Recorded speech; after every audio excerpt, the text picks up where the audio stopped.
What's going on, lumbos? It's your boy, Eric the Ghost.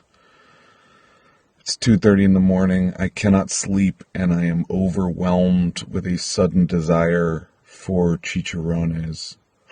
Pork rinds, pork cracklings. I don't care what the bag says. But I'm looking for some pork skin, deep fried, preferably barbecue flavored.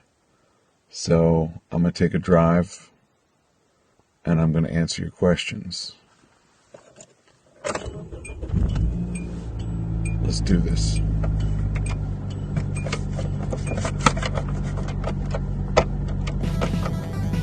What would a witch do? Hey, what would you do if you were trying to get an amplifier out of a rack, but the fucking bolt was stripped? If I had a stripped bolt in an amp casing, my advice to you would be to ask literally any other member of Muldier. My brilliant and fantastic bandmates are all incredibly competent people with a myriad of real-world skills. I am a poet and an occultist, and unfortunately that doesn't help much in this case. So I'm told that there's something called a bolt extractor, and if it's an Allen screw, all the better. I'm told you should use the conical type of bolt extractor. I literally don't know what any of those words mean. I feel like I'm speaking a dead language right now. So I hope that helps. Wait a minute.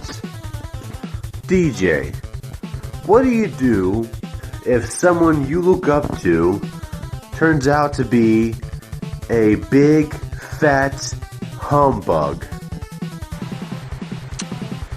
Alright, Mr. Man-Beast, you've called me out. I am a humbug. I have no great love for the Christmas season. I enjoy the time with my family, but not the crass commercialization of the whole affair. I would take offense at being called a big fat humbug, but I did just leave my house at 2:30 in the morning to buy pork rinds, so I'm not going to argue that. I think what I'm really taking from this is that you look up to me. I appreciate that, and I respect that. Eric the Ghost, another question for you. What should you do if you accidentally invited a vampire into your house? Jesus Christ, Lumbos, please tell me that you did not invite a vampire into your house. I mean, I know you guys are wild, but come on, that's a little bit much.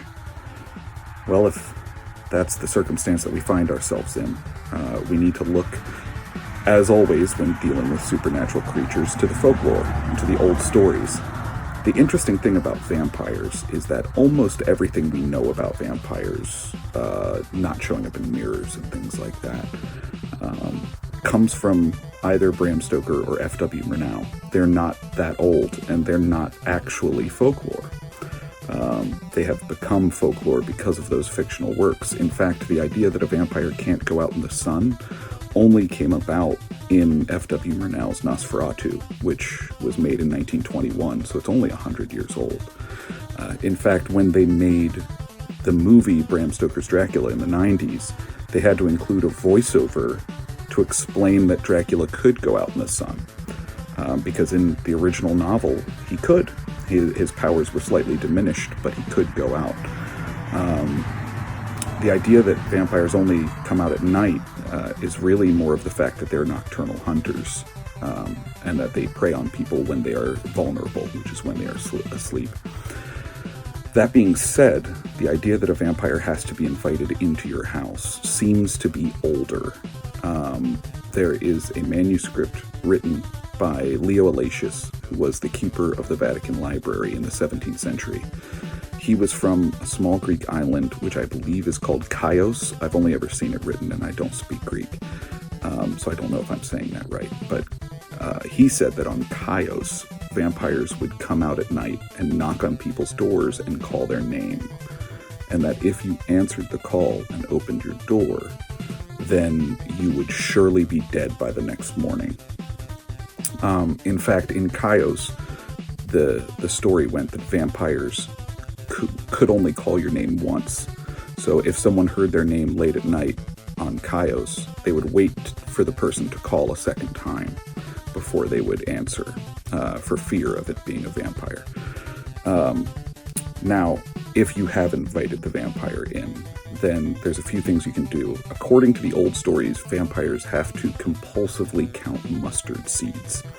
This is something you see in a lot of folklore, this idea of compulsive counting. In Scandinavia, they would hang colanders beside their door because goblins would compulsively count the holes in them, and that would prevent them from coming into the house. In the goblin mythology, because the goblins were evil creatures, they couldn't count past the number 3, because 3 is the number of the Holy Trinity. And so they would get caught counting those first 2 holes over and over again, and then the sun would come out and they would turn to stone. I don't know if a vampire can't count to 3. They are, at least by church doctrine, unholy, so that is a possibility. But nonetheless, they need to count mustard seeds. So keeping a vial of mustard seeds would be good. It would buy you some time. Other than that, vampires are supposed to be vulnerable to hawthorn. So if you had a club or cudgel made of hawthorn, that would give you the ability to fight back. But if you don't, then I would throw the mustard seed and run. I don't know if a vampire being unable to cross running water is something that comes from Stoker or comes from earlier stories. I know that in 17th century thinking, witches couldn't cross open water because since they had rejected Christ, according to the stories, the waters of baptism rejected them, which is why we have witch dunking, where if you put a woman in the water and she doesn't sink, then she's a witch because the water is rejecting her. But yeah, throw the mustard seeds, get out, and try to stay safe. I hope that's helpful. Until next time. What would a witch do?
What would a witch do?